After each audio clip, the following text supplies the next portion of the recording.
Hello, everyone. I'm Telkany, the Nerd Navigator. Thank you for joining me tonight. Tonight, I want to discuss with you how we can make EverQuest great again. I want to have a discussion amongst you, the live stream viewers. Maybe you can give me some insight. I am looking to make, as you'll see, I have a pretty well formulated idea of what I'm looking to talk about, but maybe you all have some ideas that you have that I can include in the video. Maybe you have some ideas that you don't like that I'm proposing. Maybe you disagree with them. Maybe there's tweaks or so forth. But I'm really looking for your input and insight. So with that, let's get started. Let's talk about that. I'll play a little bit while we go through that. So there's something to watch. Right now I'm in EOK, the newest expansion, just in the Frontier Hills here, hanging out with my merc. Just kill some stuff, get some a little bit AA experience, just soloing some of the blues and whatnot. Yeah. Talk about this. So what we want to keep in mind when we're talking about EverQuest and making it great again, okay, is we want a better player experience for ourselves, right? That's key as to why we're having this discussion. We want a better experience, but not only that, we want more players, we want a more active community. And so there's changes that need to be made. I personally don't think that the new player experience is great. And I'm not even talking about just like, oh, there aren't anyone in the new player zones. I'm talking about things I'll get into, but like the UI and so forth. It's not the most friendly game just to walk into. You know what I mean?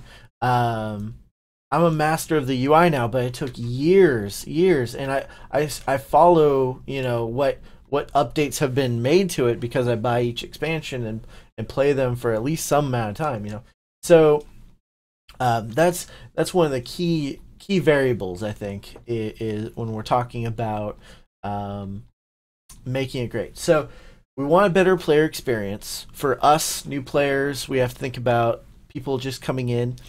But Daybreak also has to make a profit. Because let's be real, guys. We're talking about a business, okay? We need to talk about ROI, return on investment. If they're going to develop something, it has to have some sort of profitability. How we prove that is one way or another. If it's because we're making the game more enticing for new players, that's new revenue, new customer base, and so forth. So that does have a return on investment. If it's to sustain the customer base, that has a return on investment, but also things like enhancing the marketplace, adding things to that, I'll get into. Those have a direct correlation to increased revenues. So let's go through the as I mentioned, increasing player base, longer player base, and more marketplace spending. Those are going to be Daybreak's revenues. These are going to be the reasons why Daybreak wants to make these changes we'll propose, right? So my first one is revamping the UI.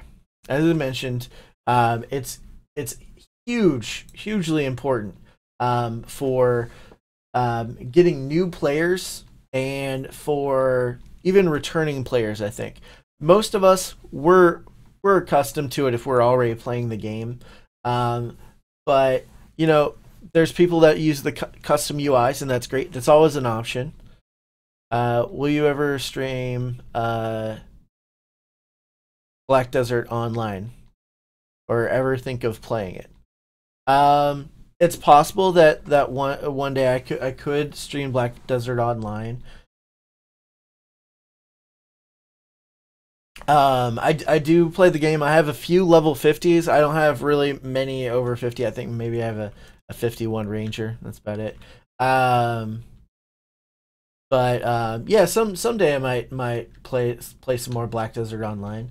I haven't played any of the new classes like the Striker, Ninja, or anything like that. Ray, welcome. And horror, welcome also, by the way. But Ray, you haven't missed much. All we've talked about is making EverQuest great again. How and why Daybreak would do that for us. So we want to make a better player experience, but it needs to increase Daybreak's revenues. Okay, it needs to give them more profitability. We're not idiots here. Daybreak's a company. It's bought out by an investment company, no less.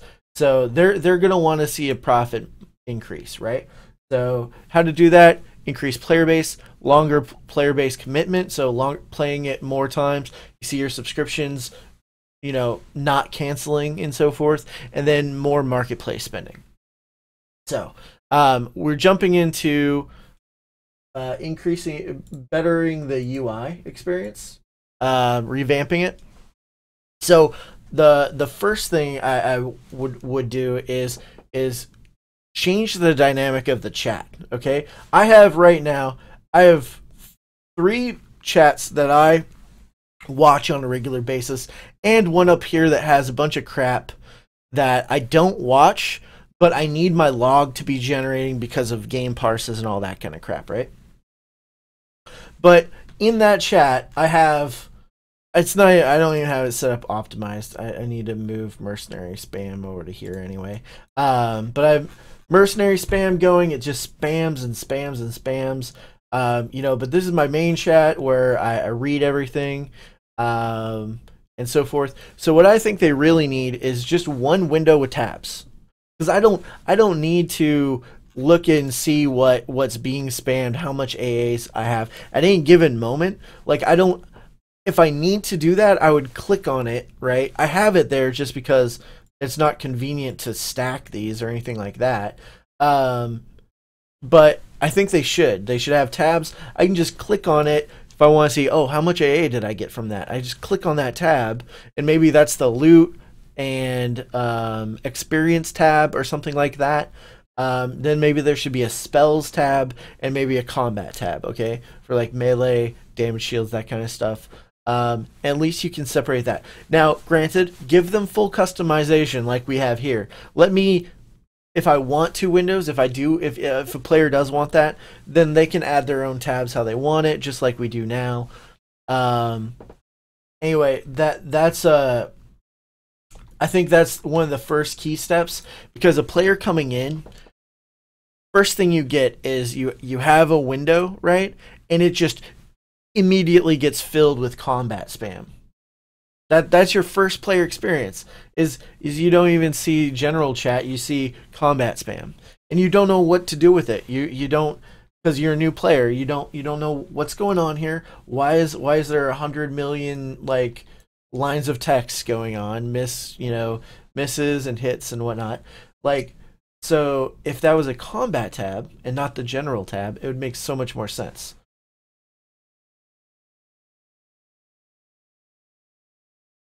Yeah, exactly. The new player experience, it mixes with your main chat. They have to learn that they can actually create new chat windows. That's not a feature that's in every MMO. Don't get me wrong. Our UI is highly customizable. It's just not user friendly. It's not intuitive. Okay. I understand it because I've used it for so long. I can go, yeah, I want a new chat window. I want to filter it with XYZ. I want my hit modes just be abbreviated, whatever, right? And I want its background text color and tint color to be different, and I don't want it to fade as much. But alpha, no one knows what that means. It should just be like window transparency. That's what alpha should be named. There's just so many little things that I could help Daybreak with, You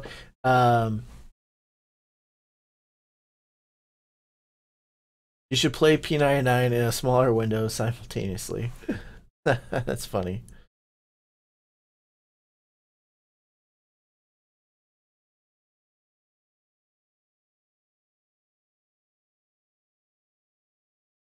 We'll make sure I didn't miss anything else here. Yeah. Yeah, yeah. I mean, even for returning players, or I would guarantee you, if I made a guide video on just the UI alone, there would be still players that currently play today that just never took the time, because there are super casual players playing this game that, you know, they play with 2 or 3 friends and they're fine with that. They've played it for years like that. They're not the high intensity raiders or anything like that. And I bet there's things they don't know that the chat can do, that they just have always let it be that way, right?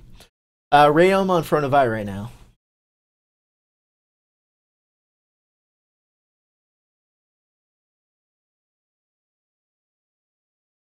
Yeah, I can see on P99 there with mercs and so forth, like the way I'm doing it right now. There's not, I don't actually have a lot of downtime.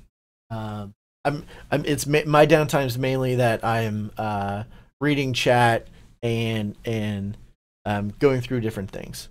Yeah, the hit mode. So like if I wanted, I just have it completely like off. What I used to do is I used to have hits and misses in 2 different windows, and then I would change the hit modes to just numbers only. And then it would be like green text would be my hits, and red text would be my being hit. You know, others hit you or whatever. Anyway, on, and then so that's just the chat window, right? So the other problem I have with the UI is it's just not attractive. Okay, they tried a little, like there's little kind of embroidery right here, right? There's, you know, it's around here and stuff, but really the window's just grayscale. That's all it is. It's blacks and white, you know, and gray. Like, I really think they need to enhance the artwork of it. You know, make it fully customizable. Leave the default, you know, like classic setting if you want that still. Like, you know, they can, that the great thing about EverQuest is they always leave that old stuff in there, so you can always toggle it back. Scorpio, I'm probably gonna stream for about 2 to 3 hours, maybe longer.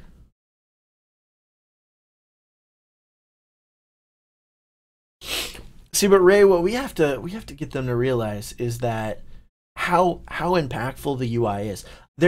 I have a number of videos, right, that have 70 to 50,000 views. They're my highest hitting views ever.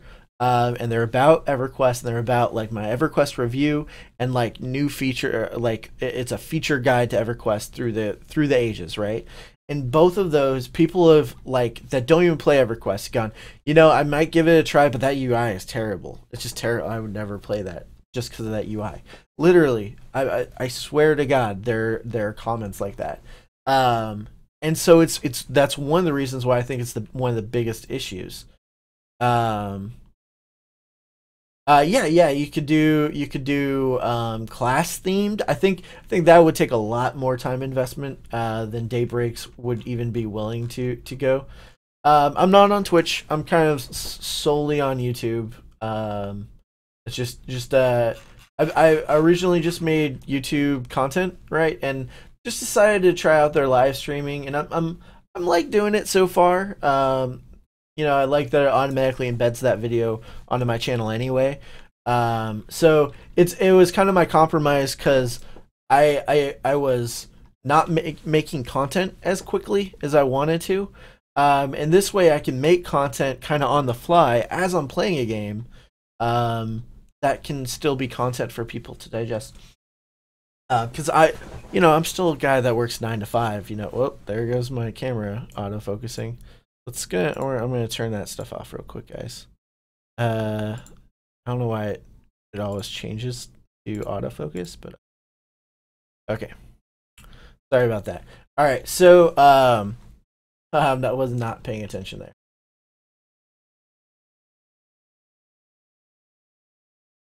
All right, respawn. We'll get back. So yeah, so the grayscale is a real problem for me. I think that they should add more artwork. They should add more artwork, okay, to the UI.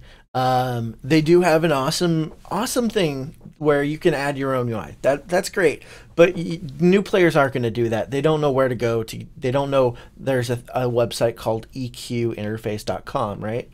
Um, they just aren't aware of it. And so one of the things they need to do is just have a good presentation for those new players, and that's going to retain those players. If they work it in also while they're revamping this UI, that they include, you know, the tab window, they make the you know, the options here a lot more digestible, easier maybe to like change. Some of these windows, man, it is hard to get them into that little arrow to move them and stuff. It's insane. So some stuff like that they really need to do.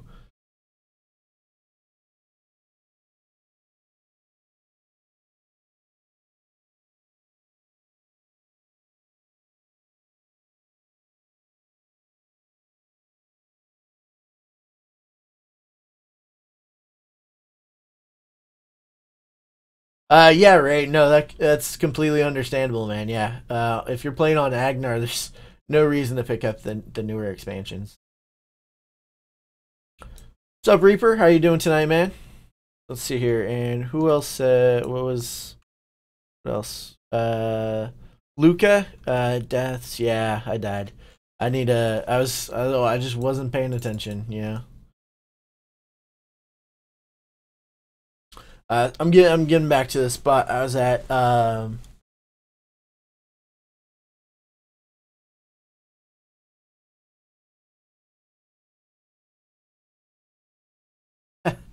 Well,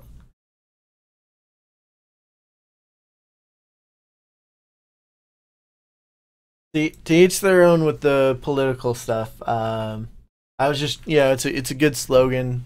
So I was using it for my own purposes. Also, part of the problem is with the progression server cash cow. They are using. What's the point of expansions if it isn't some content on the progression as well?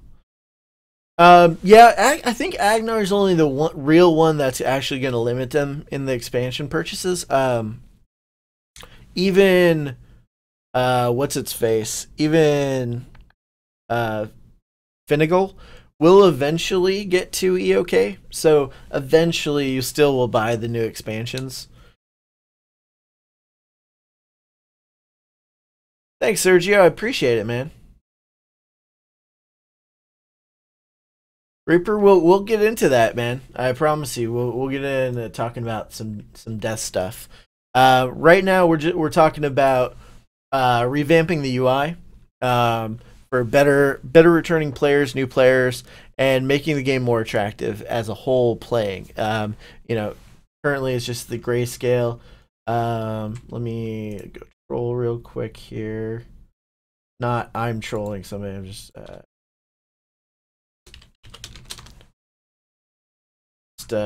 speaking in their language,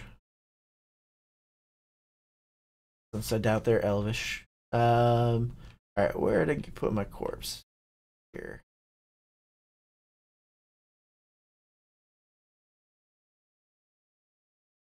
I think it was somewhere over here. I don't think these guys attack me. Yeah, they're dubious.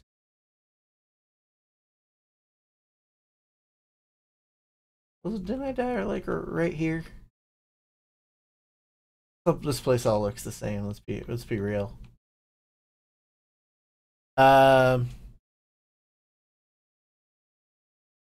want to go blind when opening spell. Maybe there can be an option for that. I think you can /claim. It just won't give you. There's certain things that you cannot /claim on progression servers. They actually just updated the UI to let you know that. They now say where the thing came from, which is neat, and it'll indicate if you can't get it on that server Y, something like that. But yeah, it'll tell you like exactly where these all came from. So they recently did that in the last update. Actually, it's funny they just did it. So the next thing I want to talk about is so they need intuitive customization in the options interface. The next thing I think they should do is really they need to revamp the spell icons. Let me show you what I mean by that.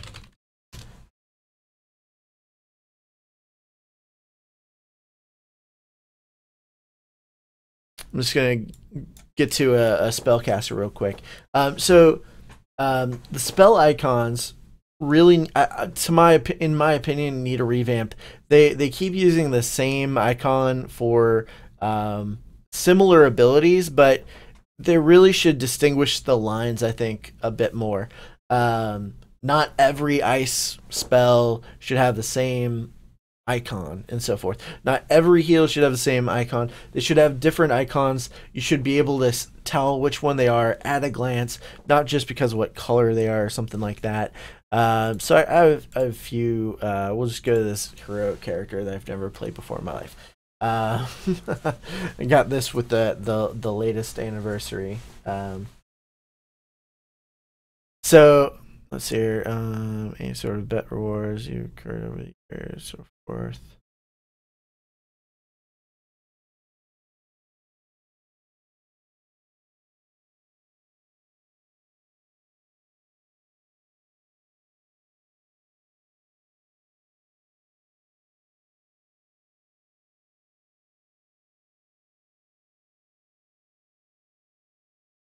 Do you know if weapon ornaments they let you have those? Like, because the cards had weapon ornaments, right? Or the nimbuses. Do they not allow that to go over? I haven't really played on the progression server, so I'm a bad one for that. So let's go for damage over time, right? So if I pick this fire damage over time spell, and this fire damage over time spell. So I have two fire over time spells. They're different lines. How am I supposed to know which one of these is the different one at a glance, right? Now, granted, I put this one in number 3 and I put this one in number 4. I should know kind of, but really, let's be real, guys. If they just would invest a little bit of art assets into making them, and this fire icon is the same fire icon I'll find on my mage for a fire spell, right? There's no like how this is a dot, it's a fire dot. How am I supposed to know that besides a fire nuke? They should be a little bit more customized. I think that they should stick with the line, the whatever that line of. So like this is what I mean by line, okay? So there's scorching shadow, right? At 85. Well, at 80 there's searing shadow. These are both on the same timer. They're both the same spell line, just one's a 5 level, increase from the next expansion or something, right? Those should have the same icon because they're the same spell line, but another fire spell like this pyre line, Soul Reaper's Pyre, Reaver's Pyre, Ashgate Pyre, those should definitely be a different icon, but all of those Pyre spells should be the same icon because they're the same spell line.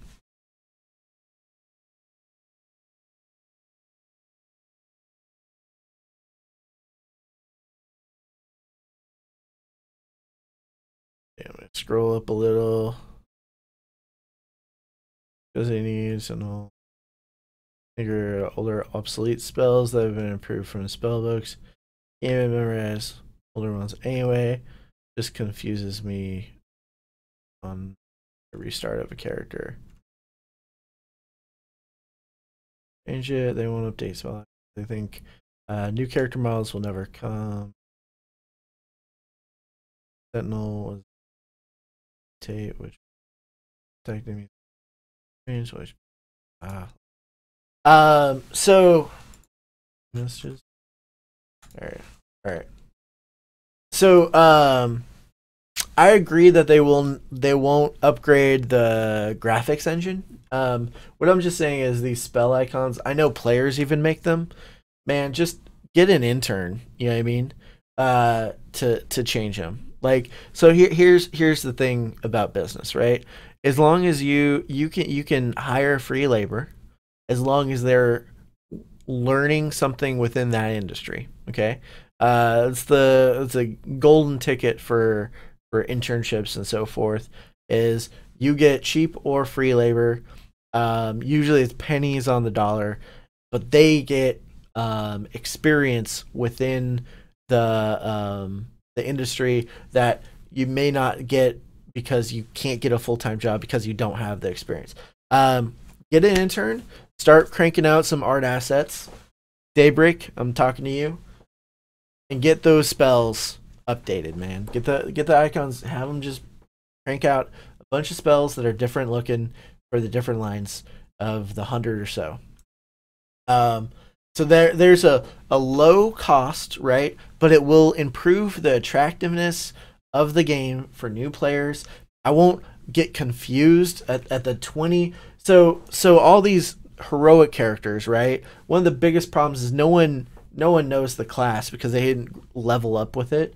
But it gets even worse when you have all of these things that look the same. You have 50 abilities and they all have the same icon. Are you kidding me? No, sir. Sorry, Ray. This character doesn't know troll. Telkany, my main character, knows every language in the game, but this guy doesn't. It looks like you're talking about doing some dot stuff, though, right? Or maybe you're talking about butt sex. I don't know. It's one of the two. Trolls, you never know. You never know what a troll's gonna say. Yeah, exactly, Ray. An intern can easily do it. It's a low art asset, but they really need to do that. Yeah, so exactly. And I bet all the mod rods are kind of the same too. All right, let's get back to Telkany. So along with icons, okay, here's a huge problem I see in EverQuest. It's combat abilities. So at least casters have a spell icon. It has a picture, if you will. Melee abilities, they just have words. It's just words. Like, this word is something and this word is something else, right? Now, granted, I know what my abilities are. Yeah, I've played this class for 18 years. I get it. I know what it. Well, not 18 years. This particular class I haven't played. I've played the game for 18 years. I haven't played this class for 18 years. I think Telkany here was created in 2001. I played a warrior first. Anyway, that aside, okay, I was exaggerating the time I played the one class. So I've played it since 2001. However long that's been. 16 years. But all right, so. All right, where was I? Lost my train of thought there, trying to correct myself because I did exaggerate. All right, so here's my ability bar, right? Now, I know what each one of these does, okay? There's a kick that makes other kicks do more damage for like 18 seconds or so. This is a buff that lasts, for a good amount of time, has a short recoil timer. It increases my damage percent. It gives a small on hit bonus and so forth. Okay, this is my attack button that I have on attack button, so it turns on my auto attack just when I spam these buttons. Then I have Bane Strike. It just does damage if I have the Slayer achievement for whatever the mob I'm hitting. This Precision, I think it's a Swarm Pet. It's new to one of the recent expansions. This is just a straight strike. Anyway, I know what these abilities do, but reading just text, it's terrible. It's terrible. We want vibrant images, right? So check this out, guys. What if suddenly it looked like this? I can't see it on my screen. It's an overlay that I put on. So what if it, suddenly, you can see that's an overlay. Like now my abilities have icons with them, right? Like they are something that my sound just shut off. Wait, I don't think it died. I think it's just that I don't have anything going on.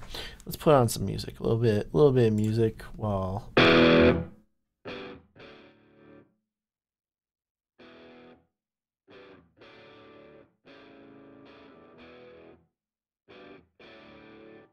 don't hear it.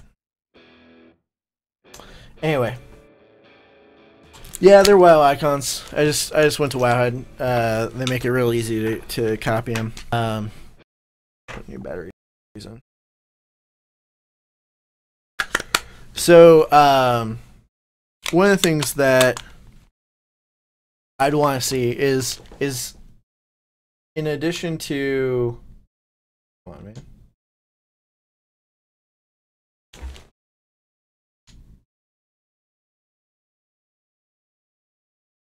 Put in the dead one.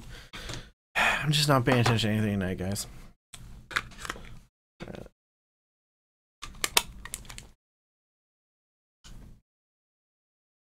All right. Yeah, I'm still not here. There we go.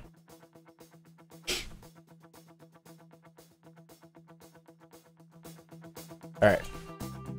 So putting in melee icons into the game, I think would be a nice benefit. Would be more enhancement. You can tell your icons apart. They're not just text on the screen. You know what I mean? Anyway, I don't know why they've never done it. I have no idea, but I think it should be done. So moving on from that, yeah, that's about it. So why would he do this? What effect would that have for Daybreak? Well, it would be a better integration for new and returning players. Okay, and their game would look more attractive to those new players. Maybe to draw them in if they weren't already even going to play, right? Because let's face it, the game, if they're not going to change the graphics engine, they need to do something to make it look more appealing, right? And the UI is a big problem right now. All right, I don't know why it says new. All right, let's find my corpse here. I don't know if it'll even show. Somewhere along here, there's a corpse of Telkny, and we need to find that. Man. All right. I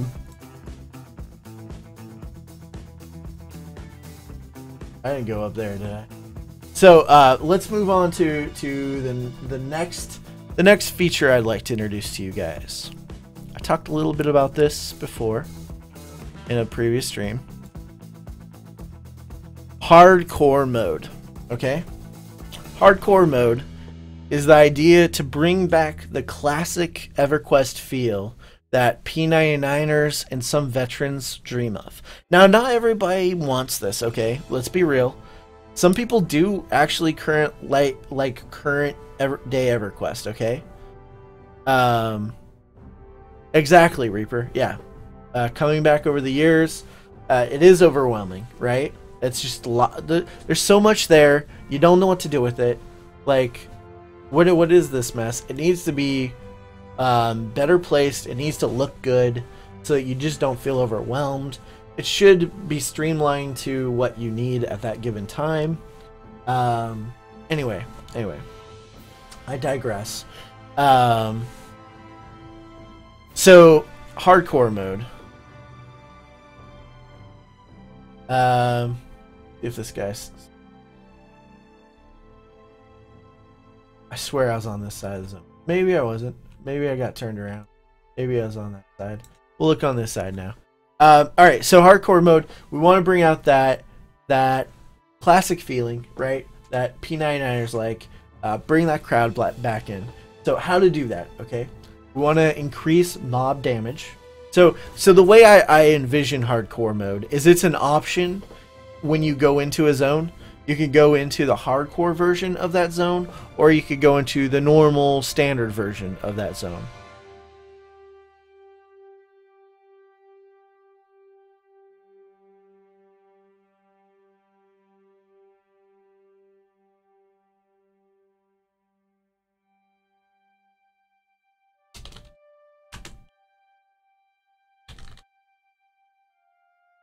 So you can go into a standard version or the hard mode. Okay, the hard mode would have higher damage mobs. The figures, they're just rough right now, right?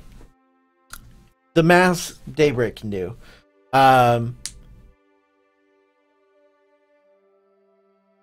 Requires selecting easy or hard mode, not worth the time. No, I mean, because we don't want to alienate the player base that is currently playing EverQuest today that actually likes how it is. But if the returning players, they can be hardcore. They can, oh yeah, I'm going to do hardcore mode. And it's very much like EverQuest in the past, what they say they like about it. The mobs, you know, hit harder. Fights took longer because mobs will have more health. Items stay on the corpse in hardcore mode. They're not summonable unless you're in the zone, so you can't use the...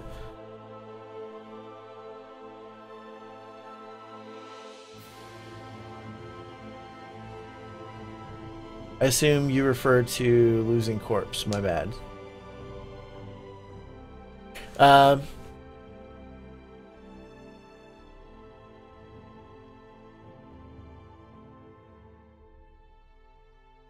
Yeah, I don't know if total item loss is a good way to go. So there's a few different things with the item, the corpse death penalty. So items would stay on the corpse in hardcore mode. They're not summonable unless you're in the zone. If you have like a Shadow Knight, Necro, they can summon just like normal. But you can't use the guild lobby, the summoners, and all that kind of stuff, right? That you could today. My idea is that they would pop out of the zone or whatever, or they would go to a graveyard, similar to like Plane of Power, but only after 6 hours, right? And then no res, of course, for that particular course. But I don't think complete item loss would be a good way to go. I actually only lost items like I think once on when I was like really new. After that, you know, after about level 20, you knew how to get stuff back. Either you had an SK friend or something. Anyway, but XP loss would be greatly increased, to the tune that after a few deaths you probably might lose your level. Like, right? Like it's a big penalty. Hardcore most gaming losing life, no more character by level 1. Right, that's true for Diablos and so forth, but there are still games that just hardcore means just hard mode. It's you know, whatever you want to call it.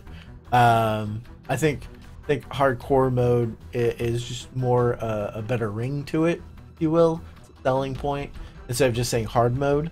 Or you could call it classic mode. You could just call it classic mode instead of hard mode, right? And maybe that'll take away that misnomer that of you thinking that it means if you lost your life, that it means that you that character's just done, right? This would be Iron Man, maybe.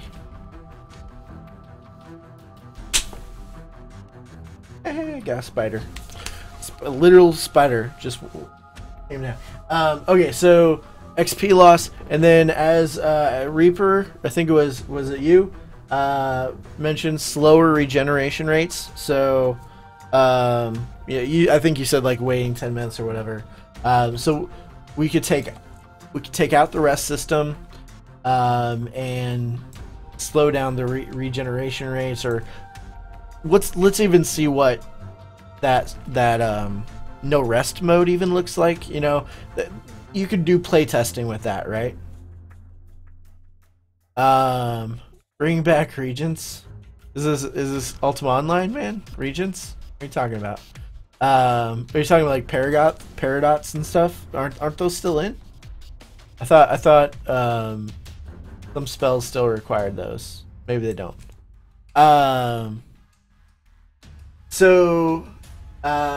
Okay, and then like items. So here there is one benefit to classic modes. Okay, like risk versus reward. Let's be real, guys. This is a lot of risk. Okay, the reward would be items that are just like 12% better than their same items. So these items, the itemization should just have a slider, right?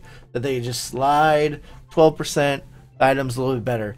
That shouldn't take so much recalibration or anything like that. And 12% won't beat out raid gear. So you're still going to have your raid crowd. It's not going to touch them. This is just for normal group play, right? If you want hardcore raid stuff, maybe they can throw that in there. I'm not touching on that yet. I'm more touching on general grouping zones. Okay.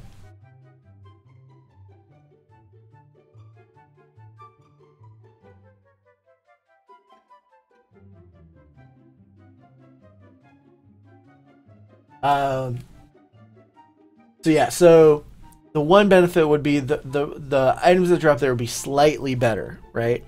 So the group gear is better and whatnot.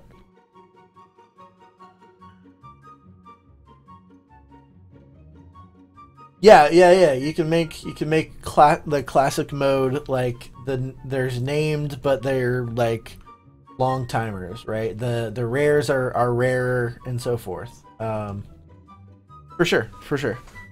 But longer on.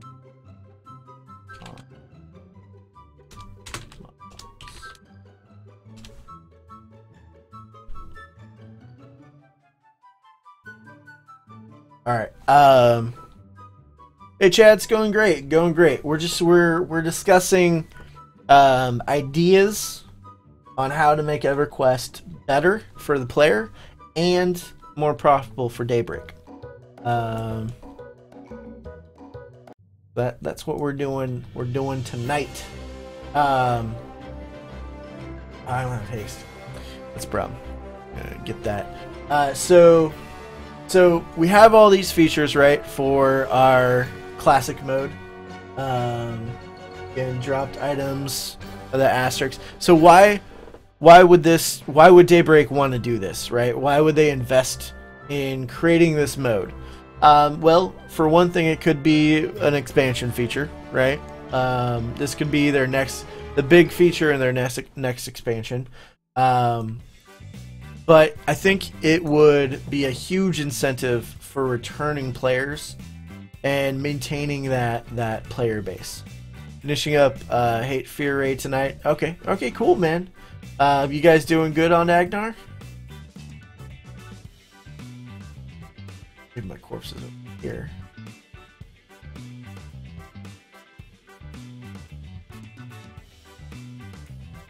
Need a Discord for EQ politics. Yeah. I'm working on a Discord. My idea is to make a Discord for and set up a Patreon, and literally like there's no grades to it, right? It's just $1, like whatever. But I had some problems a few nights of people trolling even in just a live stream, saying racial stuff, and I just can't handle that. So I'm definitely not going to have that in my Discord server. So I was thinking the one buffer I could have is not making it public, but just for channel supporters and so forth. Anyway, that's an idea in the works, in the making, whatever. Man, where is that corpse?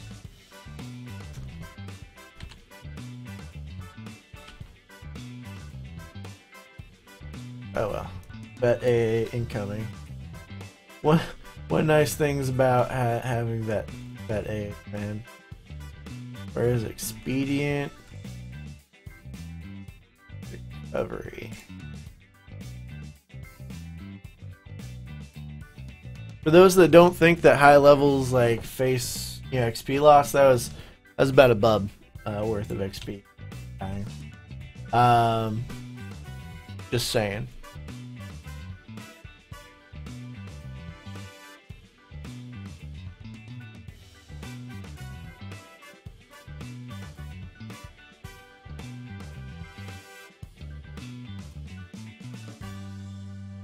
I don't know, Reaper, if I'd go that far. Oh, I didn't buff my haste again. Let's see if I can get it off. People really hate the revamp zones. Like really hate them. I don't. I think it's cool. I think they should revamp all those zones. But there are people out there that just hate the revamps. So if you're looking to get returning players, I'm not sure that that's the way to go, the Cataclysm thing.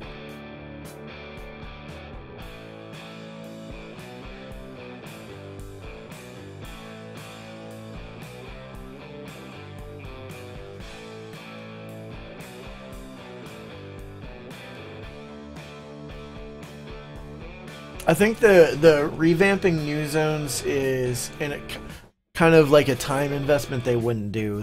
They're more looking to invest in new expansion content than rehash old zones that barely anyone goes to. Just from a return on investment, I don't think they invest in that.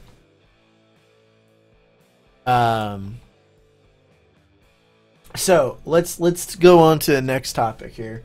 So yeah, hardcore mode. So the next thing that they need, I believe that they should implement is a server merge. There are a lot of the normal servers, the ones that have been around for a long time, that have a low to medium, only when they're at peak hours, population. This has left a lot of people, I made a whole entire video about it, in fact, because a lot of people like returned to the game and found that their server just dead. It's just, no one's there. It looks like a ghost town, people say, right? So doing a server merge, I think, would be a decent idea for those like for returning players, for current players. Make the game look less empty, more appealing to players when they first come back or when they start. Because let's be real. So you guys maybe know that Front of Eye has a high population, that Finnegal has a high population, because you watched maybe a video that I did about Is EverQuest Dead, right? So when you go to those servers that you're just choosing one at random, you may choose one that has very low amount of people, and so you go to it and you're like, no one plays this game. I'm just gonna leave. Like, I'm not even gonna pay for it. So it's an easy one. That's a quick one. Let's do a population server merge. Pick the low ones, get them merged. Assuming they don't have some sort of special, you know, like Front of Eye is special, right? Like, there's no other server you can merge with it because it has its own rule set. But I'm talking about Exigony, Povar, the Wraith, like the servers, Burtox, the ones that are all the same rule set, get them merged. All right. Let's see. Let's go on to the next one. All right. So, ornamentations, ornaments, right? I'm using one on my weapon today, right now. I love these things. So just to give you an idea, I got you, Chad. Yeah, and that's great for you, right? But there's still casual players on your server, right? Like there's small, tiny guilds, things like that. If you're not in an active guild, and granted, I'm in an active guild on Front of Eye, right? I'll hide alts too. We got plenty of people, you know what I'm saying? But but those guilds that don't, you know what I mean? Like they're just casual people. They just want to play the group play, you know, whatever. It's a problem. It's a problem on those servers, I think. Your economy is kind of lowered. There's not as much things for sale. People can take advantage if there's not a lot of crafters and so forth for particular items.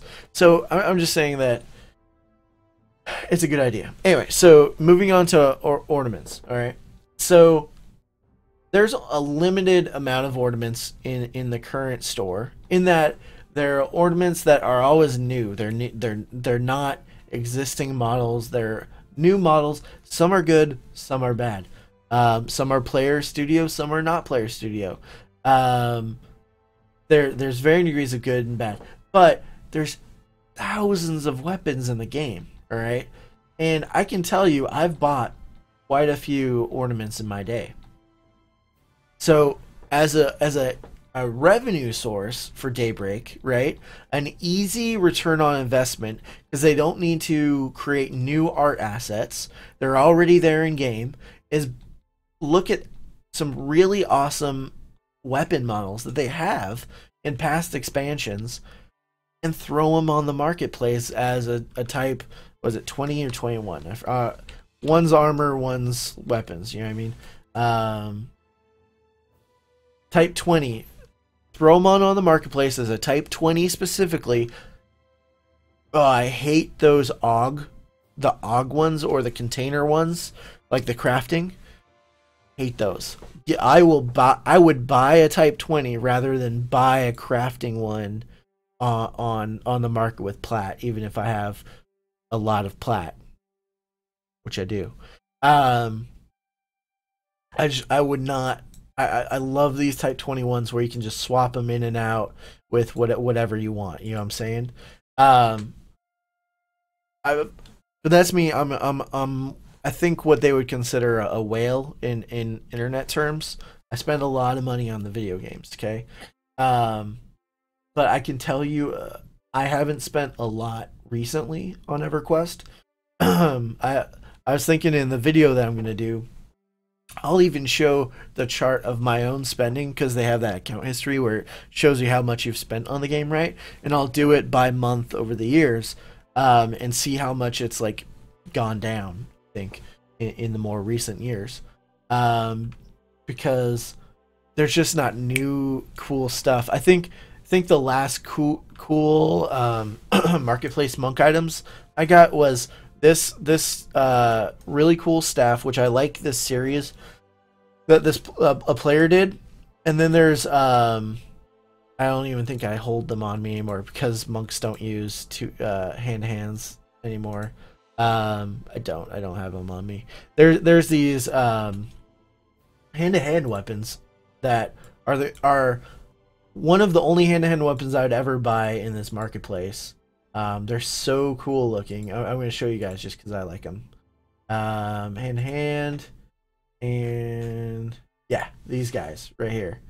I like this right here. Anyway, I'm getting off topic here. So I buy these, right? Yeah, I'll pay a couple dollars for a really cool ornament. But they have really cool items in game already, man. That they're just useless art assets that nobody's using anymore. And so I think if they add that to the game, I think I got some words down here.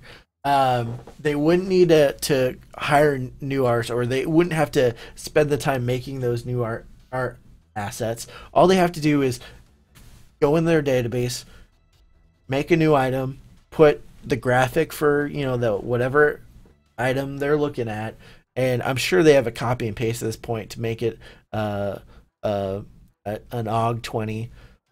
Throw it in the game. Bing bam boom, people buy it, right? So this would make the game look more appealing, because there's going to be more weapon variety out there as different people wear them. And I think as different people wear them, right, people go like, oh, what is that? What do you have there? I know that I get that a lot with my armor, which is no longer available. People ask me all the time, what is this armor? Where'd you get that? How? Where? Um, it's stuff like that that I think that they could really sell.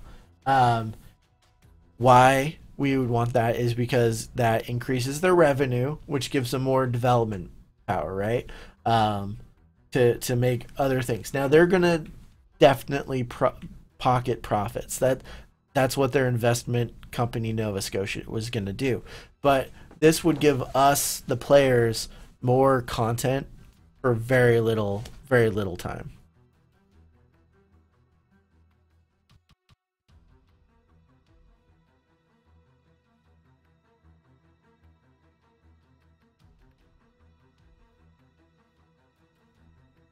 What's up, Ebonic?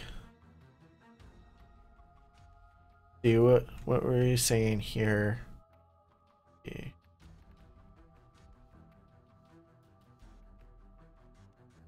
I'd love a German server again, but yeah, that's not possible, I guess. But I get what you're saying. Grouping outside goes tough.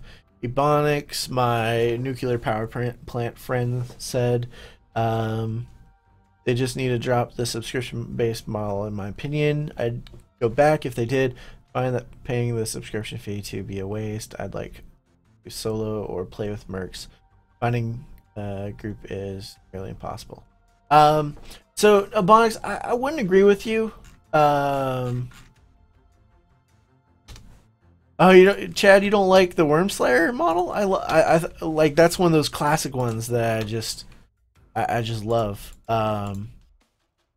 So, Ebonics, I don't agree with you in that. I think the subscription model is needed. It's a revenue source. I think that if it was purely pay to play, people wouldn't even, that less people would play it. I honestly think so. Because they would still need to put in things that you need to pay for them to continue revenue, right? So that would be AA cap increasers. It would be the different services you get from a subscription, essentially. They would need to be a one-time pay thing, which may be extravagant in the amount. Like $5 per 1,000 AAs or something like that. I don't know. But I think it is still a revenue stream they need, and I think that they have a pretty good lock on getting the people that are playing to continue playing that subscription model. Mainly because one of the only reasons I honestly really do is for the premium items, or the prestige, sorry, items. So if I want a raid weapon, if I want a raid, gotta have that prestige tag. You need the subscription for that. So the more dedicated players and so forth, I think it's a good model for them as a revenue source. I don't personally have a problem paying $15. The All Access Pass, mind you, gets you access to EQ2. No one probably wants to play it, but I'm just saying it has some additional value there. You can play EQ2, you can play DOC or DC Online, Universe Online, PlanetSide 2. Vanguard before they canceled it.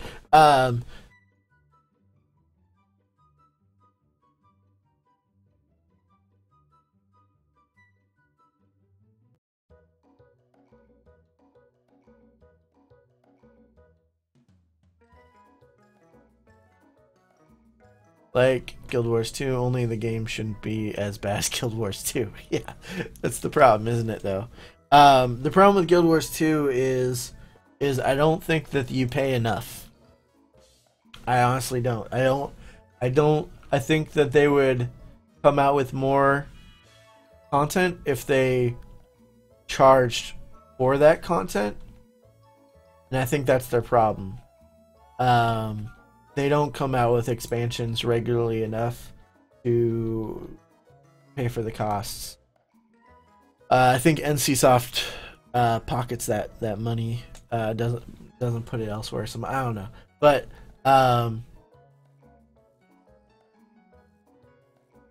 gold fodder for gold farmers. Interesting perspective. I honestly haven't played it since launch. When they stopped doing those little legendary quests, they were going to add more, but then they didn't. I was like, no, I already got my my rainbow sword. What else do I need? You know what I'm saying? So anyway, let's move on. I think I beat this one. So anyway, just a quick overview. Increased revenue, right? Very little effort for that investment. All right, so next thing they need to do is optimize the engine for modern hardware. I am not saying they need a new graphics engine. I'm not saying that they need to change the models, anything like that. What I am saying though is that on an engine, graphics engine, say from Lucklin, because that was the Lucklin engine is a different engine than what the modern or the classic EverQuest engine was. So they updated their engine one time at Lucklin, right? Looselin, Lucklin, whatever you want to call it. All right. And so at that time, that was what, 2001, 2002, something like that. At that point in time, my computer was like, I don't know, an Intel P4 maybe, I forget, but I could run the game, right? My computer now is 1,000 times better, but it doesn't run the game 1,000 times better. If there's more than 10 characters on the screen, I'm gonna get frame rate drops. That should not occur on a game of this age. I don't even understand how it can do that with modern GPU and CPUs, right? And I've got plenty of RAM, trust me. This is my video editing machine too. I got 64 gigs of RAM. There's no RAM memory leak issue that I'm experiencing. You know what I'm saying? Turn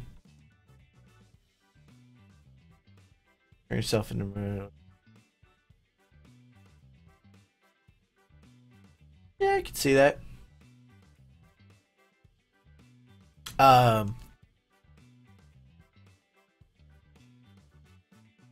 Your ping. Well, and that's just network optimization at that point. I mean, 10 characters. I have a decent internet connection. You know, I get 100 megs down, 20 up. Oh, what's this guy? Whoa. What's going on here? I'm not familiar with this guy. We're gonna do some tricks, folks, because I'm not sure I know what this dude's plan is with me and myself.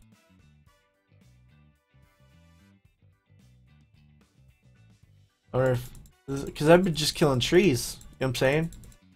I've just been killing trees.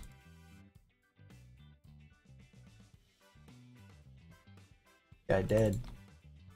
Alright. Advanced lead on this guy. Nothing?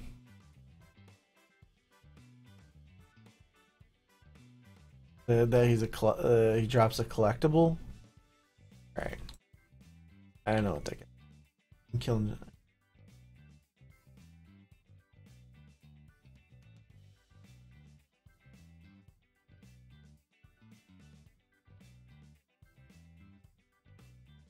Just automatically collect them. Oh wait, I'm an idiot. That went here. Yeah, I did. All right. All right. So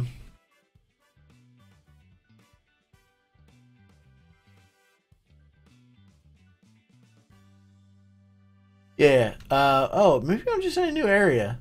I just wandered into a bad area. That's all. All right. Oh, look at me. Been wandering around like.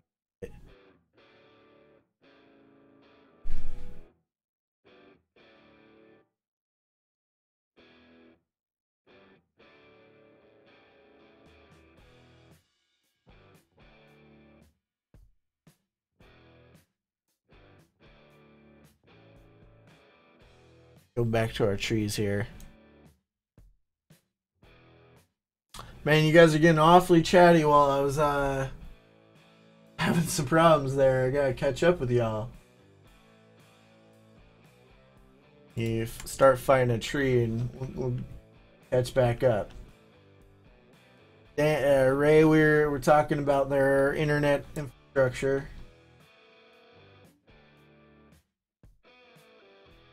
It looks like Ebonix and Dobu we're talking about trade and EC Tunnel.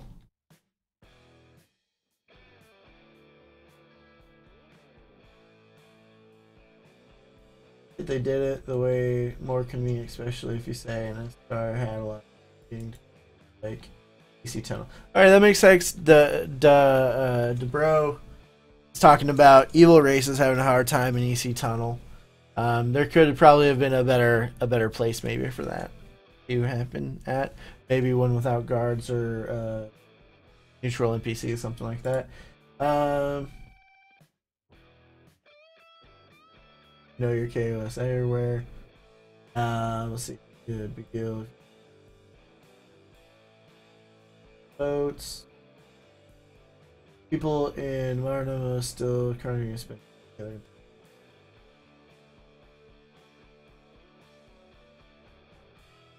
Golden. Oh, okay, yeah, POK.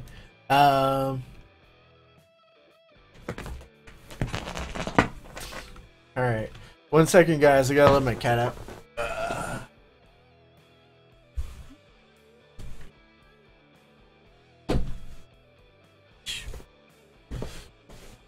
Alright. Oh. Alright. So,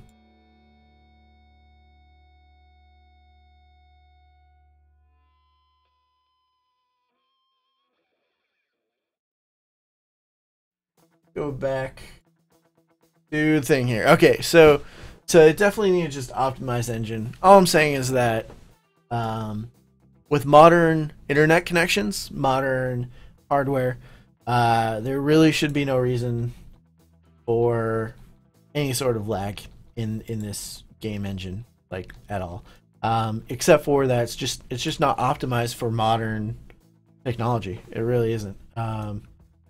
It plays just as semi-terribly as it did back in 2001. So I'm gonna move on to revamping melee animations. Yeah.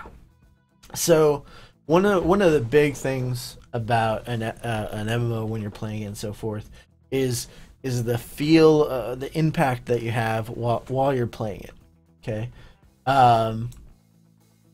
In EverQuest, it's one of the only the MMOs that I've ever experienced, and they started compounding the problem as expansions went on. As a monk, I can do like, I forget what the calculation is. I can do something like 12 attacks. Like if everything rolls perfectly right, I can do like 12 attacks at once with my flurries and so forth, and then my kicks that can multiply with Master Wu's techniques. Like just blam, right? But you don't have 12 animations going off at once. It's a problem. You only have one swing, but you're told your character did 5 different things, right? So I have a problem with that. I really like the games where one input means one animation, not 20 different animations going off at once. So I don't want to change the flow of EverQuest's combat dramatically, right? I do want to change it a little bit. So the first thing I would suggest is auto attack, double attack, flurries, whatever. Those get registered in your chat log by the game as one attack. They just make the number bigger, okay? They tell you, maybe, as a lore perspective, you did 1, 2, 3, 4, 5 hits for 300,000, 400,000, whatever, right? They can list that off. You crush a blah, blah, blah for this much, this much, this much, this much, and this much, right? But it's all one line instead of having 3 lines. So not only does this reduce animation spam, because the game's not trying to do those animations and resetting themselves or whatever, it reduces chat spam, because I don't have to, you crush a blah, blah, blah, you crush a blah, blah, blah. It's just all one line for that round of combat. But then it also leaves room, because your character's not just whack-a-moling all the time, for your actual combat abilities to actually do a flying kick every once in a while, or whatever else you're gonna do. Okay. The other so that's the portion here for allow 1 melee swing per round. You just have the 1. It won't try to do 2 because you'll just have the 1, right? In the perspective of your class, you're still doing that damage. Nothing's changed there. Just how it translates into the game. All right. Next thing is, I think they should add, they already have it for spells. They just don't have it for combat abilities for melee characters. And there's a reason why, I think, at the beginning of the game, right? There was a reason why.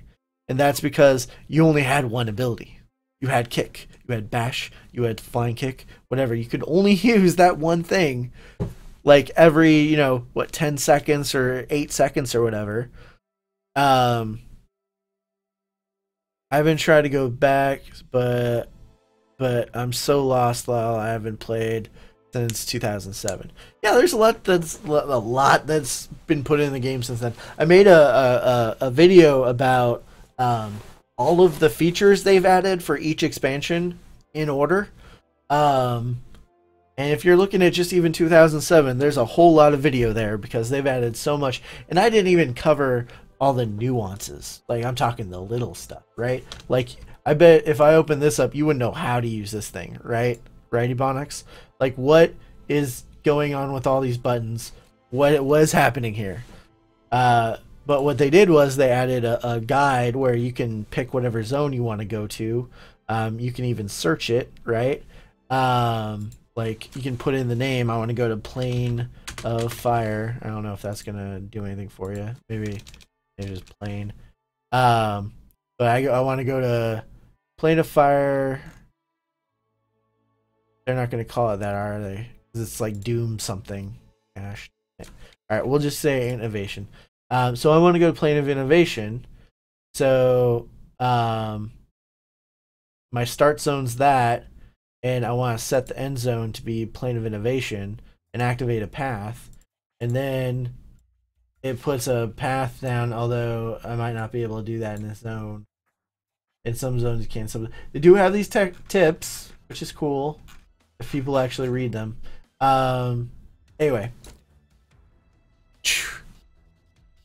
that aside, you're right. They've added a bunch of stuff, including that, like, which is just confusing to look at until you actually start playing with it.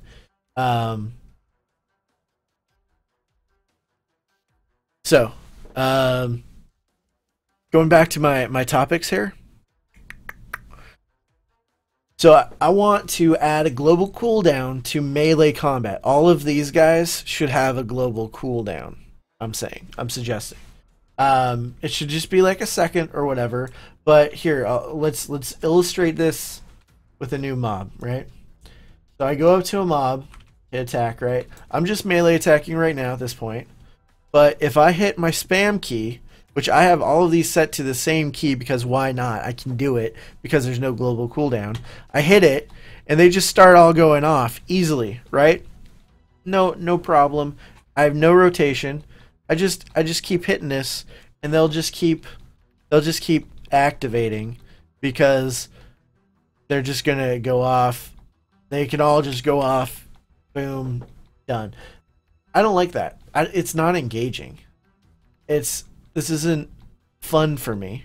Okay, like it's effective, right? And I play intelligently. I don't play always like for the most fun way to play it. That's my play style. When I played World of Warcraft, I was one of the highest DPS in my guild, and it was because I min-max. I'm a min-max or whatever. Okay, just not everybody's that way, right? But for me, this isn't engaging. It's just how the system works, and so that's how I do it.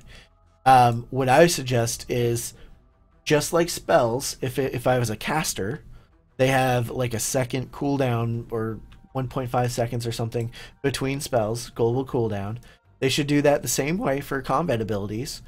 Now, I do put in here that they probably need to increase them or whatever, just a little bit, because that global cooldown will decrease your overall DPS because you're not able to spam them out whenever they're up. If one's on if the global cooldown's up while you're wanting to do the next one. But what it would do is create. Did I just kill that? What it would do is create a rotation, an actual rotation. You'd have to prioritize which one you're gonna hit if two are up, and that I think increases the interactivity that the game would have for combat. Because right now I'm just pushing one button. That's all I'm doing. I can talk to you guys effectively and not even think about playing this game right now, right? That's not engaging, right? Like, that doesn't prove that I'm a better monk than the other monk over there. Like, there's no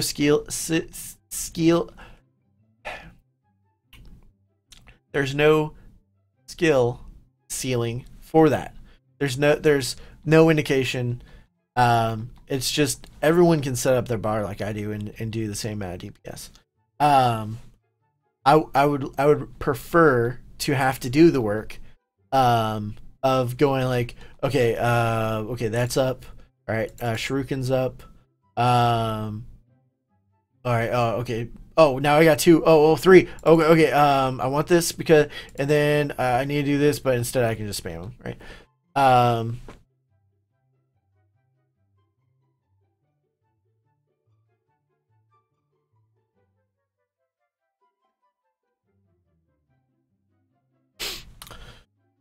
Let's see. If skills have the same or no CD, you would kick every skill out of your spam list.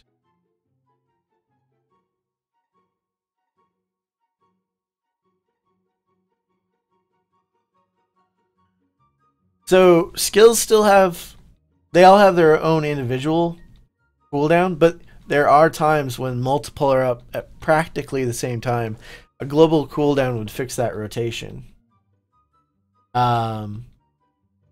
These definitely do have like times when you would need to pick which one, but right now I can just spam them one at a time. I do think, see, like there was 3, 4 up. I would not have been able to pick all 4 of those just now because it hasn't even been 1 second yet. That's a rotation. I would have to pick. I'd do Doomwalker's Presence first. No, Torrent Fist first. Then Doom. I'd have to actually think about it. You know what I'm saying? Like, you have to prioritize. Now, you could put them on your bar in priority, and then go like, okay, I want to hit 1 first, then 2, then 3, and try it. But still, it's way more interactive than what the current system is today, and how you can get around it. So, I think that needs a revamp. We talked earlier in the stream, guys. I don't think everyone was here for it. But earlier in the stream, we were talking about increasing the UI, the revamping it. I'll just touch on that real quick because it touches on Melee. So during the revamp UI conversation, the ones here, I want to include melee icons because right now they're just letters, right? It's not attractive to look at. It's means you actually doing cooldown off to do the best DPS. Problem keeps me the skills. You end up probably just same over and over unless. Bro and Debut, they still would have their own individual timers. So combat timer, they still have timers. They still, some are 30 seconds, some are whatever, but you still would need to prioritize at certain intervals. Just like look at World of Warcraft, they have a global cooldown timer. Okay, some abilities don't have one, but they also don't give a lot of damage. Some abilities do have different global cooldowns. Some have 12 seconds, some have 8 seconds. And as they cycle through, sometimes they're up at the same time. And you do have to choose a priority over which ones are which. Yes, yeah. I'm just talking about throw on to the current system, much like spells, a global cooldown. So some spells have their own so spells in EverQuest, some spells have a long cooldown timer even after you use them. Right? Some don't, some do. Like wizard spells, the instant ones, they're instant, but they have a cooldown timer of like 8 seconds or something like that. But they still have a global cooldown on top of those. Where you can't use another spell, for 1.5 seconds. Anyway, I'm suggesting including that system into combat abilities where they have a global cooldown. I can't use these two abilities back to back. I can't today. I can't use them at once. I can't press them and they instantly go off both. But I can do it within a millisecond of each other. I can do one and then another, like that. I'm suggesting a little bit of a delay with a global cooldown.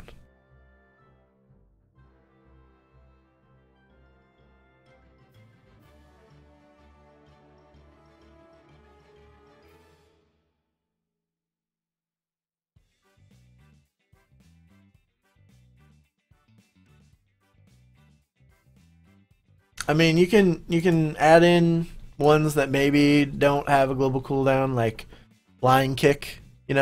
Like the ones that don't cost endurance. Plenty in modern day EverQuest, most of these cost endurance, but like flying kick, tiger strike, or tiger claw, kick bash, those don't require a cooldown. So maybe those you could do in between global cooldown, but for the majority, I would suggest a global cooldown, just to have a more engaging gameplay experience. Yes, with the current cooldowns already in place, the individual skills would still have maintain their own cooldowns with a global cooldown on top of that. So anyway, what I was talking about with the melee icons, because it interacts with abilities, right? So I just want to retouch on that. These buttons are not attractive. I can't change the way they look. I can't even change the icon. Like if I made a macro, I can't put an image on it. So many modern MMOs you can do that, right? But you can't here. You can in EverQuest 2 even, you can, but not in EverQuest 1. I would suggest icons, like icons that I can use on my abilities. That would be so cool. I like it. It makes the game UI look better. So I did a little mock-up it's WoW abilities, yes, if you play WoW. But just like, hey, I now have like cool, little icons. Like, I feel like it makes the UI look better than just this text. I even left one with text just to show the difference. Like, it'd have tooltips. You hover over it, tells you what it does or whatever. But I really feel like they need to revamp that system.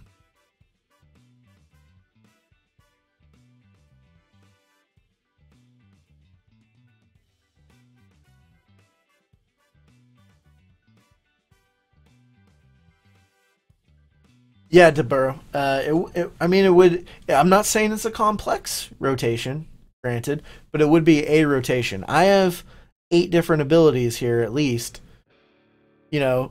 at some point they're up at the same time. If there's a global cooldown, I gotta pick one and then pick the other and then pick the other, and then by then another one might be up that might be better than the one that's the other two that are still up. So there would be a prioritization. That's a rotation. You pick a priority list and so forth. I would definitely put them on the bar in the priority that I think are more important. But you know, there's some abilities that can synergize with others. So anyway.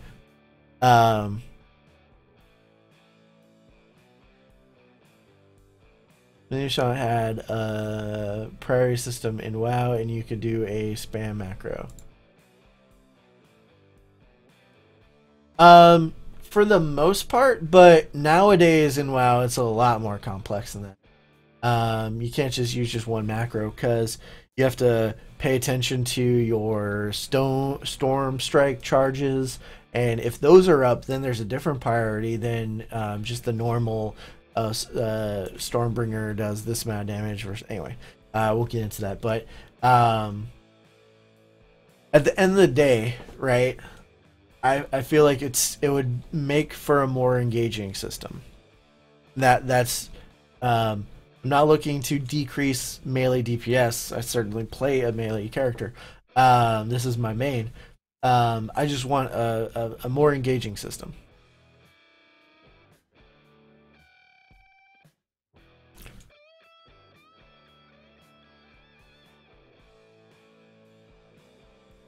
Alright, so melee revamp. So we talked about swings, we talked about the global cooldown.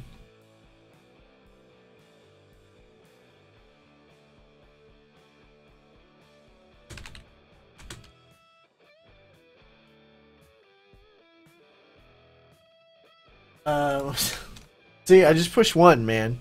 That's all I do is I push one. I spam one. Not...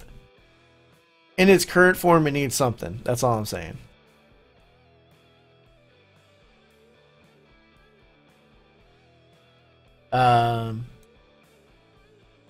Even if you have jokers like me that would get around the intent of the system, at least that the system is there to make it a little bit more engaging.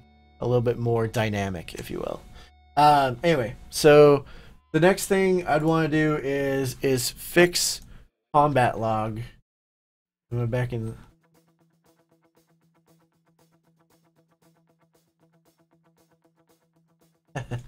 It would fix combat log because right now combat log's a huge problem. What's up, Ram? Yeah, Debut, and the whole. I'm targeting myself. The whole problem with the origin, there's a reason we didn't have combat timers, right? We didn't have global cooldown, and it was because we only had one ability in Classic. And so then they just never revamped the system. They kept adding more combat abilities, but they all don't have a cooldown. So then you get this, where I just spam one button. Wherein they just never expected it. I think in the original intent, when you just did one flying kick or one bash, they just didn't have that system in place at the time, and then they never added one. So I think that they need to. Back to the current topic, fixing the combat logs. So anyone that raids knows that combat parsers in EverQuest are messed up. The reason they're messed up is because after a certain distance, and it's very, very small. The distance is small. Like something like 20 feet or something like that. You stop registering combat from other people, even if they're in your raid or group or whatever. Thanks, Ram. I hope you like it. Or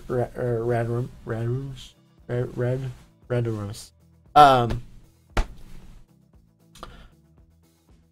They need to change that. They just need to. I don't care if it makes combat logs more. I think if you're specifically in a raid or in a group, they need to increase the range that combat log picks up the combat text, because you get these inaccurate.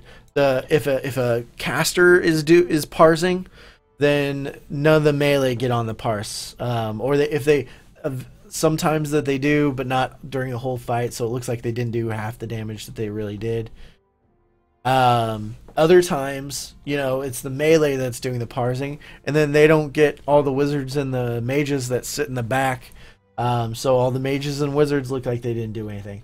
Anyway, it's a real problem. They need to fix the range, and then they also need to add healing. I'm talking for everyone. They need to add that into the game. You can turn it off if you want to turn it off.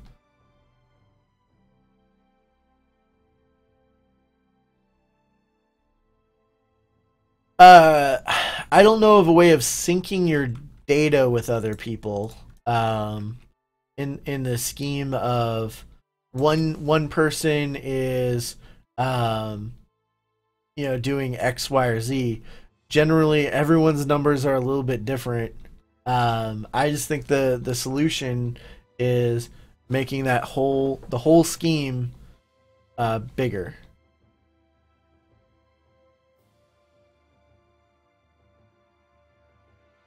I don't think so, DeBro, because those things are still happening. I know that this mob just got nuked by a wizard who may be 30 feet back there, because a big old spell animation went off or something. Like, my system knows that that's happening. It just needs to tell my log that. And I don't think that that's very hard with modern internet infrastructure. It's just text. It's not that many ones and zeros. You know what I mean?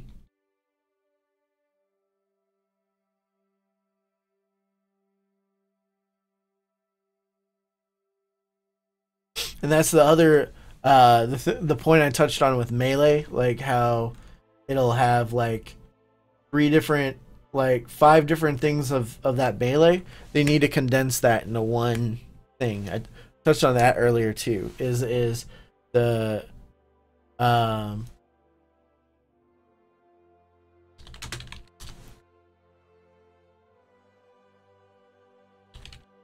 the one thing that the melee revamp would do would be to condense all of that data, all that blah blah hits for 5 times of the same, amounts or whatever.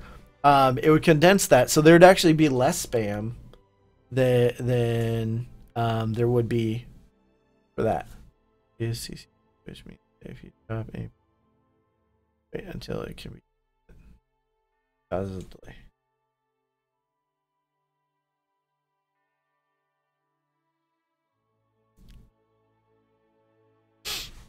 I don't know. I know for when I turn on my log, if I turn on my stuff, I don't see the difference from not having a log on to having a log on and everyone condensed. So okay, I just thought of it, dude. Bro, there are raids that everyone is packed together, and there's not a difference to me, at least in terms of lag. So, Lord Koi in Temple of Ishan, okay, during Reign of Fear expansion or back in the day, but Reign of Fear expansion was the most recent, okay? You have to be in a tight pack around him. No one can be outside of him. Everyone has to be like on each other because of his mechanics. And during that fight, I don't lag. And that's the one of the perfect parsing mobs anyone can do because everyone's together. So that kind of proves my point, to me at least, is that everyone's together and it still doesn't lag. I get the data we need. It's one of the only fights that we can do that on. Otherwise, you get 20 feet out from somebody, and now I don't register their damage, and my log's different than their log. I don't like that.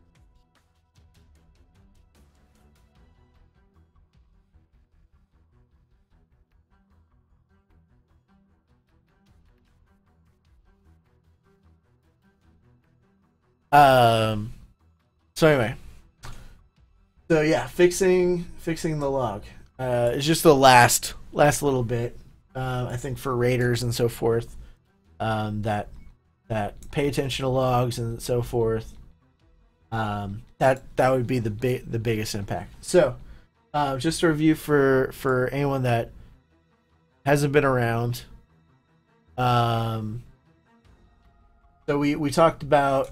I'm gonna give a quick overview, and then I'm gonna probably switch up games, close down this stream so that it archives this conversation, and load up a new game.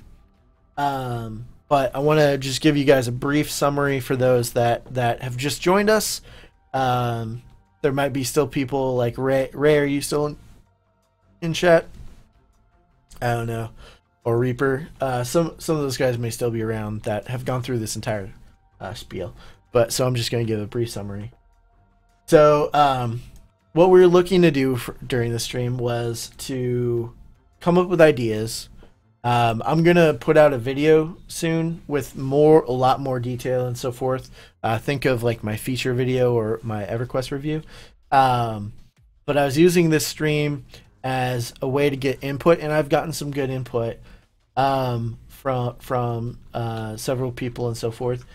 And we want to look at making the player experience better, whether it's returning player, new player, or current player, but also how that would impact Daybreak and their profits, because Daybreak's not going to do anything unless it makes them money. They're a business. They're owned by a venture capitalist group or whatever. Like, so that's going to be at the forefront. If I spend this money, there needs to be a return on investment, right? So how does Daybreak increase those revenues? They do it by increasing their player base, more people using the subscription, having longer players, more sustained income through multiple months, so a committed player base, and then more marketplace spending, which we touch on in a little bit. The first thing that they can do to improve increasing the player base and having that sustained player base is revamping the UI. So having tab chat windows, getting rid of this grayscale UI, going with something a little more artistic. Okay, there's UIs out there, I understand, but for a new player, there should be something a little bit better than this. They also need an intuitive customization interface or options. Currently, I understand the interface, but a new player might not. Several examples would just be the use of the name alpha. This should be window transparency, should be what this is called. You know, there's just a lot of different things. Moving some of these is really hard. When you move between the increaser and the actual mover, like trying to get the mover. Okay, there we got the mover. So that stuff's kind of difficult. If you just click on it and have the option to move it, that would be a lot easier. Like you click on it, choose drag, and then you could drag it. It'd be easier. Then we want to revamp the spell icons for casting classes so that they don't all look the same. If they're of a different spell line, they should have a unique spell line icon. Now, spells of the same line, right, like just different levels apart, those should all still have the same icon, but there needs to be different icons for different spell lines. The four different heals shouldn't all have the same icon, so forth.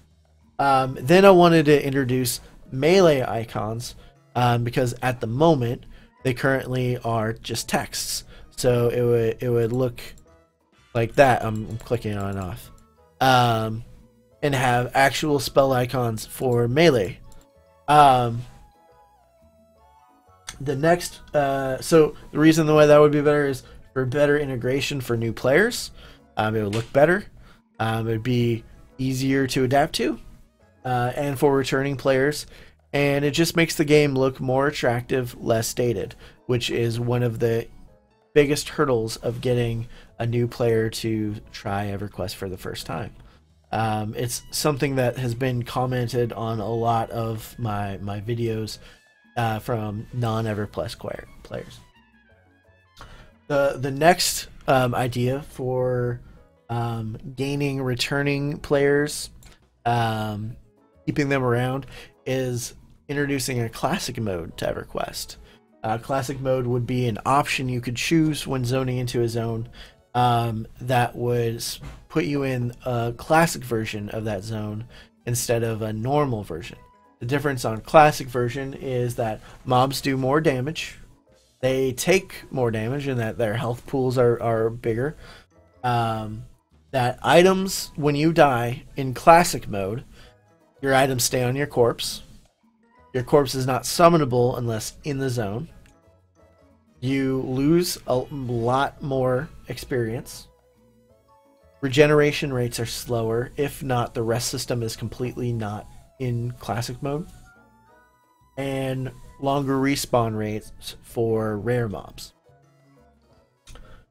There will be a benefit to classic mode items. Items that drop in classic mode would be the same item. It would just have a little bit better stats, maybe roughly like 20% or 12% or so. This wouldn't discount raid items, which currently today raid items are about 25 to 30% better than normal group items anyway. So this wouldn't supersede raid content, but it would make the group content for those risking more in that classic mode to have some sort of reward, even if the risk is way high. This effect would of course for Daybreak be enticing returning players to come back that enjoy the classic feel of EverQuest, that the P99 crowd, or those that just don't even play EverQuest at all, because they're done with classic content, but they don't like how easy EverQuest has become. The next problem for EverQuest that we need to solve, or Daybreak needs to solve, is to their server population on some of these older servers, regular servers, Bertox Povar, Exegony, and whatnot. A lot of them have low population, medium at the peak hours. People going back to these servers, I have a whole video on it, claim that they log in and it looks dead, it's a ghost town. They need to do a server merge. I mean, it's time. It's been at least 10 years since the last server merges. Population has gone down in EverQuest, so they need to do that. What this would do for Daybreak, because minimal effort, do a server merge, probably would reduce costs of maintaining servers. The game would look less empty for returning players and new players. So the game would look more appealing. Next is add more ornaments to the store. And I'm not suggesting they create new art assets. I'm suggesting they create art assets that are already in game.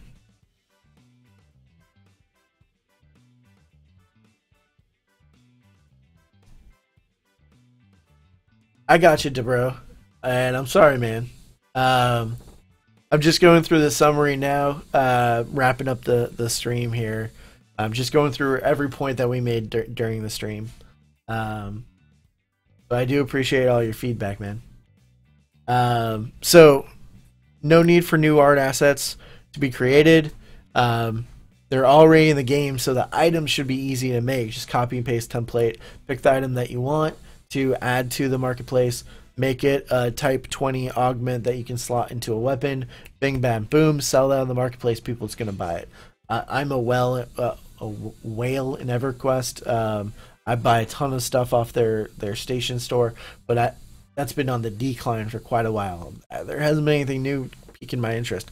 But if they had some of the cool stuff from back in the day that I could buy and slot on my weapon, that would look really cool. I would definitely buy it.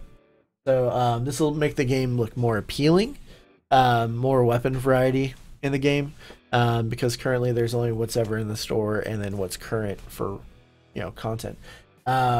This would also increase the revenue, which is something Daybreak needs, right?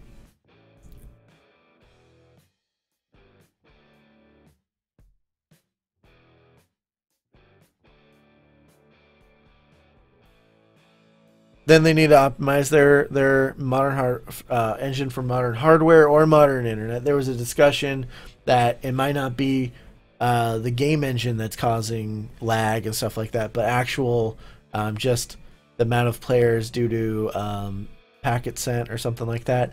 Anyway, I'm not sure how much I believe that, just because sometimes you turn down settings and the lag goes a little bit lower.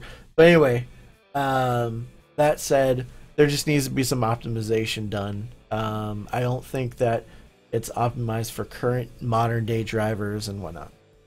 Then revamping melee animations and the melee system in general with the cooldowns. So I'm suggesting combining rounds of melee swings into one subset of text saying you hit blah blah, and then just put all the numbers in one row instead of having a spam of 6 different hits. So that cuts down on your combat log, the amount of text that's being sent. It also allows the melee swings to only have one swing instead of attempting to do swing after swing after swing, interrupting maybe other abilities that your character does, like flying kick or whatever kicks or spellcasts that your character may do. Then I also am suggesting adding a global cooldown on top of the current cooldowns that are in game for combat melee.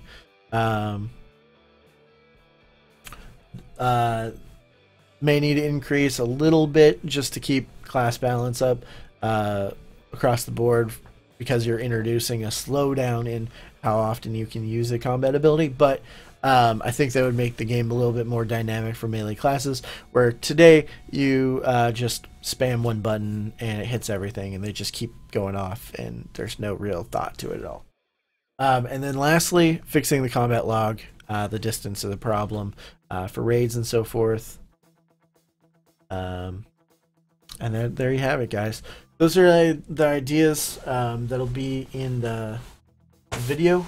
If you want more detail on any of them, and just a little bit, this video will be put up on the old internets to watch in full, which you can hear my explanation on in length on any of these topics if you weren't here during the stream itself. There's a lot of good points made in the chat that you can read to and my responses to them. So guys, I hope you guys all have a great evening. Thank you for tuning in. I'm gonna go play some PlayerUnknown Battleground, and I thank you all for having a great night. Thanks for being part of the Nerd Navigation. This is also where I'm going to promote my channel. If you haven't subscribed to me, what's stopping you guys? Come on, click that subscribe button, hit the like, please. It would help me out. I hope you enjoyed this conversation, and I'm glad that you guys could all be engaged while I was going over the different topics. Thank you, and have a great night.